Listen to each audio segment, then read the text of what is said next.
Housing New Zealand tenants evicted over bogus meth contamination tests will have some of their debts wiped by the government. HNZ ended 800 tenancies over about 5 years based on a testing regime that was later debunked. Some of them were first forced to borrow money from the Ministry of Social Development for emergency accommodation and other expenses after they were kicked out, and they're still paying it back. Today, Social Development Minister Carmel Sepuloni announced debts accrued as a direct result of the meth evictions will be erased. So there were about 782 people that held tenancies and then were wrongfully evicted. There were other adults that were living in those households as well.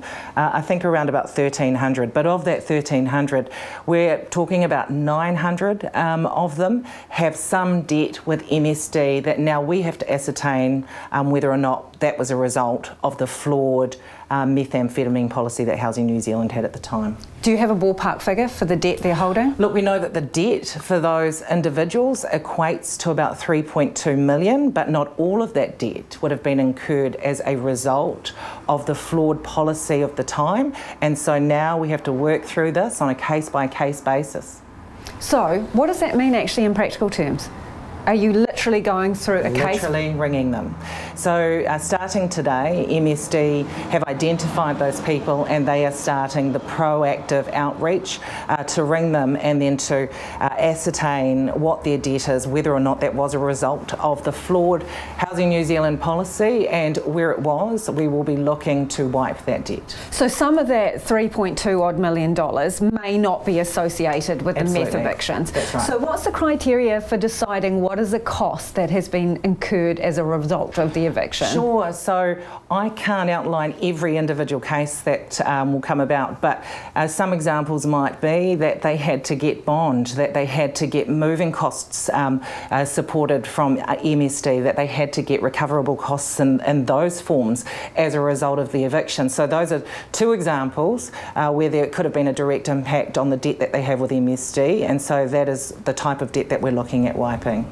I know from information provided to RNZ that MSD prior to October 2016 recorded information in a different way and recorded special needs grants in a different way. Are you sure that you have identified everybody who may be entitled to have debt removed? Look, I've been given that assurance, and so I'm going to have faith in the process. They'll start the phone calls, as I said, as of today, and I expect that it will be a robust process, that they will be assessing and ascertaining and having the conversations that need to be had to ensure that they get this right. You've spoken before about kind of the burden of beneficiaries carrying big debt loads.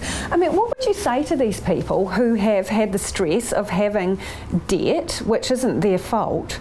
What would you say to them? Oh, look, I'd say to them, look, we're going to do what we can to fix what was a wrong situation. It was a flawed policy. It was a Housing New Zealand policy that had an impact in other aspects of their life. MSD is one of those areas where they may have incurred debt. What we can do here is look to wipe that debt. So we can't fix the 6 years of that policy and all the stress that it would have caused those families, but what we can do is address the one thing that we have oversight of, and that is the debt that they would have incurred as a result of that flawed policy.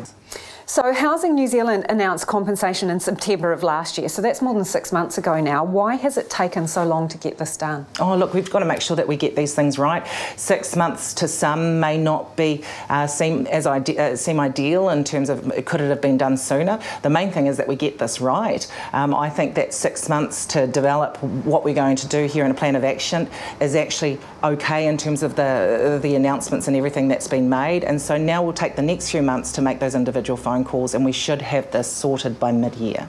So some people will have paid back debt over a number of years. As well as wiping the debt, are you going to reimburse the people the payments that they've already made? If they had debt that then they made repayments on, that was a direct result of the eviction that came from the flawed policy, then yes, we will be looking to refund them. Will there be any further compensation for them if you've had that money for a number of years? You know, they could have earned interest, they could have spent it. Look, we're just looking to wipe the debt that's been incurred and to repay them if they have made repayments that was as a result of the flawed policy. You will be aware that the National Party has previously said, when it comes to compensation, the Housing New Zealand compensation, they said it was payments for meth crooks. So, can you guarantee in refunding this money to people that you are indeed not benefiting people who have actually committed crimes? Look, the reality is that the science now shows us that the bar was set so low that actually there is no proof that those families that were evicted were actually smoking pee in those houses. And so to punish them when actually there was no proof that actually they were doing that is wrong, and we can't allow that to happen. But you can't actually guarantee that there won't be a few people caught up in this that benefit from it, even though they were doing wrong in these houses. Oh, look, you also can't guarantee that they were doing wrong, and so because there's no proof of that, then they shouldn't be punished. How many of these evicted tenants actually ended up in emergency accommodation? I don't know exactly the number that ended up in emergency accommodation, but we could get those figures for you. Okay. We do know that of the 3.27 million that they have in debt, only about, well, when I say only, I don't think that's the right word to use, but about 360,000 was actually emergency housing special needs grants. Okay, so how many of the evicted tenants are still in emergency accommodation or, you know, on the waiting list to get back into a state house? So I heard the most recent figure between February and March was that there were 30 who were evicted as part of the flawed meth policy from Housing New Zealand that are still in emergency housing. Well, what would you say to them? Oh, look, that we need to be working with them as hard as we can to get them into more permanent housing. But they're in this form of housing through no fault of their own and they're still waiting.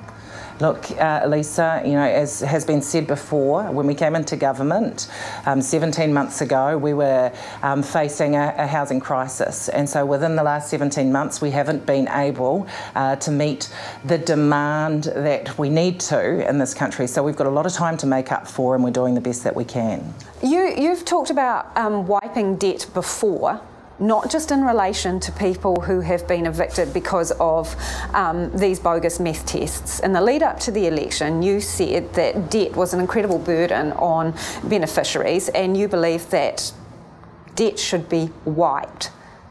Are you going to do that? Yeah, and we've had this conversation before, Lisa. We have. Yeah. So what is the answer? As I said last time that we were interviewed about this, the legislation's really clear. Where the debt was incurred due to a fault of the government, then that is, in those instances, the debt can be wiped. The reality is that for a period of time, there was an emergency housing policy that meant that a large number of people were incurring debt, but unfortunately, that debt was incurred under a policy that existed at the time. Minister, you change laws all the time and you managed to change one in just a couple of weeks recently. So if you wanted to do this, you could. Is it not a priority for you anymore? Priority is addressing the debt, and I think we'll be having more discussions about that moving forward, that people hold that go through the welfare system. And so I think debt is something that we need to be looking at in terms of things like income. That's off the agenda for you, though. That's off the agenda for you, wiping debt, which is something that you articulated prior to the election and may have driven some people to vote for you. Wiping the debt that you're talking about, Lisa, is off the agenda. Which obviously brings us to the Welfare Advisory Group. What have they told you about the levels of debt beneficiaries are carrying and how you best deal with that? You'll find out, Lisa, when we release that document. What I can say is that a date has been confirmed for May the 3rd. That's when we will be releasing the advisory group's paper will be released in its entirety? We will be releasing that report. Can you tell us what they say about benefit levels? I can tell you what they say on May the 3rd. And that's Carmel Sepuloni, and the first debts that are going to be wiped should be wiped within the next fortnight. And as the Minister mentioned there, the welfare reform report from the advisory group is being released on May 3rd.